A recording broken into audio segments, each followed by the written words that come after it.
Hello, everyone. Welcome back to the podcast. I am Sarah. And I am John. John, you are going to have to forgive me today. I am drinking a double espresso because I am absolutely exhausted. Oh no, did you have a rough night? Rough is an understatement. I was tossing and turning all night, and when I finally fell asleep, I had the craziest dreams. Actually, John, that is what I want to talk about today. Dreams.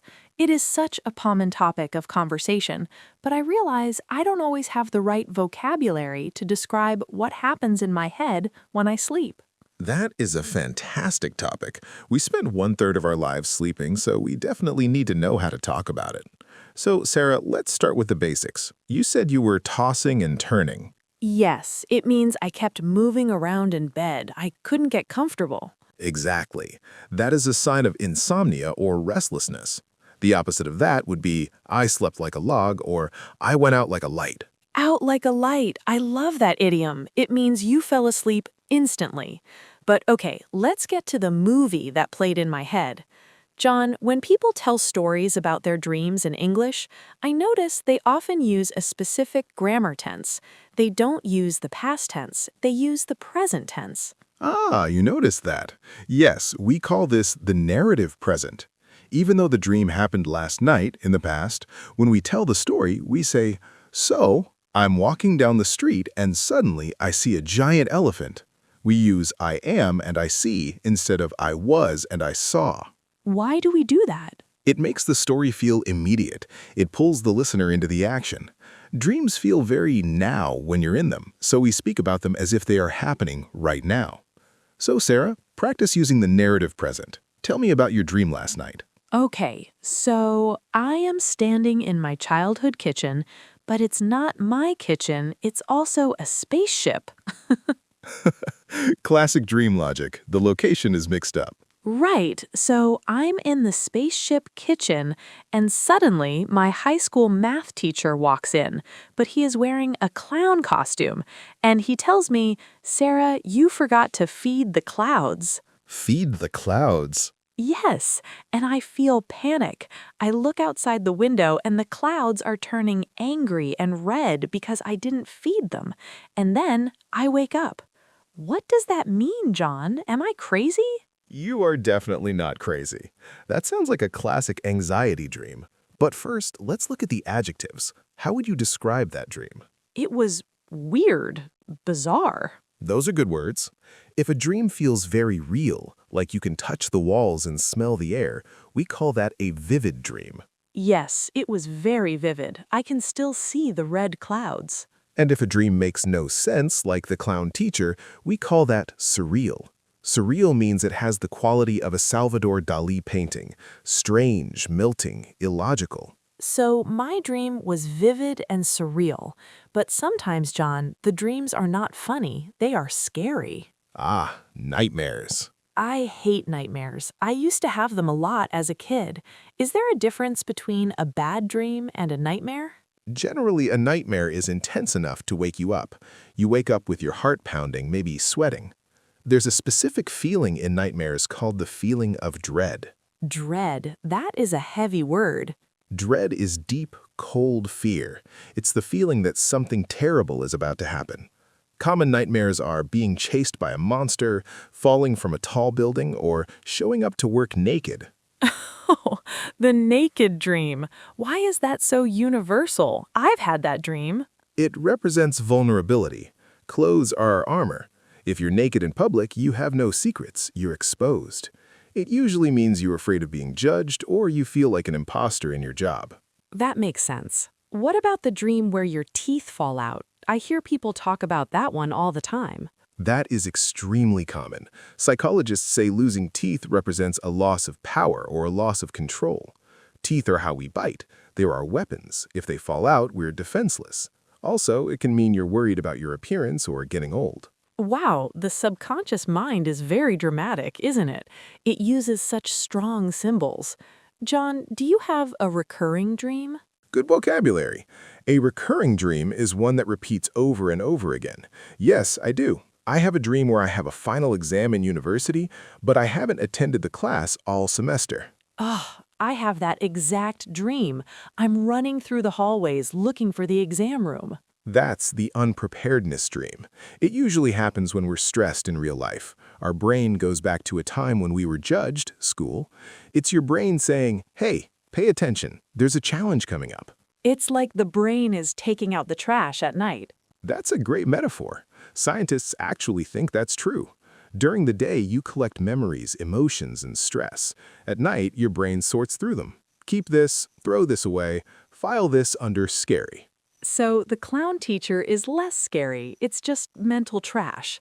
But John, I heard about something really cool called lucid dreaming. Can we talk about that? Oh, absolutely. This is one of my favorite topics. Lucid dreaming is when you're dreaming and you know you're dreaming. So you're awake inside the sleep? Yes, your conscious mind wakes up, but your body stays asleep. Usually in a dream, you're just a victim. The script happens to you. In a lucid dream, you become the director. You can say, I don't like this clown. I want to fly. And boom, you fly. That sounds like a superpower. Can anyone do it? Yes, it's a skill you can learn. The most common technique is called reality testing. Reality testing. How do you do that? During the day, while you're awake, you have to ask yourself, am I dreaming? And then you do a test. For example, look at your hands, count in fingers, or look at a clock, look away, and look back. Why? Because in a dream, the brain cannot generate stable details. If you look at your hand in a dream, you might have 6 fingers, or your hand might be melting. If you look at a clock in a dream, the numbers will change weirdly. So if I make a habit of checking my hands during the day, eventually I'll do it in my dream. Exactly. You'll be in the dream, you'll look at your hand, see 6 fingers, and realize, aha, I'm dreaming.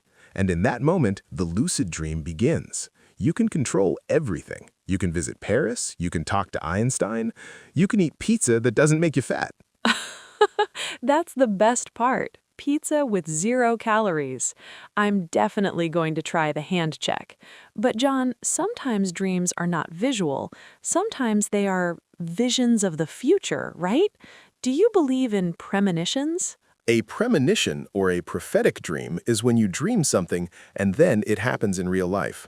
We also call this déjà rêve, similar to déjà vu. Yes, I had a dream once that my friend called me, and the next morning she called me. Well, Sarah, that might be a coincidence. If you dream about your friend 100 times and she calls once, you only remember the one time she called. But many people swear it's real. Whether it's magic or just your subconscious noticing patterns, it's fascinating. I like to think it's a little bit of magic. Now, John, let's shift gears a little bit. We use the word dream in English for sleeping, but we also use it for goals. Yes, I have a dream, the most famous speech in American history. In this context, a dream is an aspiration, a deep desire. And what are some good idioms for this type of dream? Well, if someone is very ambitious, we say they are chasing their dreams, or dream big. If something is incredible, better than you imagined, you say, it is beyond my wildest dreams. Beyond my wildest dreams. I love that phrase. And what if someone has a goal that's impossible, like, I want to be the Queen of England? We call that a pipe dream. A pipe dream. Yes, it comes from the old days of smoking opium pipes. When people smoked opium, they had hallucinations. They saw things that weren't real. So a pipe dream is a fantasy that will never happen. Becoming a billionaire by finding buried treasure is a pipe dream. And what about daydreaming? I do that a lot in meetings. Don't let your boss hear that. Daydreaming is when you're awake, but your mind wanders off to a fantasy. You're staring out the window, imagining you're on a beach. We also say your head is in the clouds. Guilty as charged. My head is always in the clouds. John, talking about this has been so interesting, but honestly, I'm still tired. Talking about sleep makes me want to sleep. We should wrap up then before you start snoring on the microphone. Good idea. So let's recap. We learned about insomnia and tossing and turning, vivid, surreal, and recurring dreams, nightmares versus night terrors, lucid dreaming, the hand check, and idioms like pipe dream and chasing dreams. That's a lot of vocabulary. Sarah, what is the homework for our listeners today? I think the homework should be keep a dream journal. Put a notebook next to your bed. The moment you wake up, write down what you remember, even if it's just clown in the kitchen. That's a great advice. If you don't write it down immediately, the dream evaporates like mist. You forget 90% of it within 5 minutes. Exactly, and trying to write it in English is great practice. So, listeners, we hope you have sweet dreams tonight. Not nightmares, not anxiety dreams, just sweet ones. Sleep tight, everyone, and don't let the bedbugs bite. Another classic idiom. Thanks for listening. See you next time. Bye.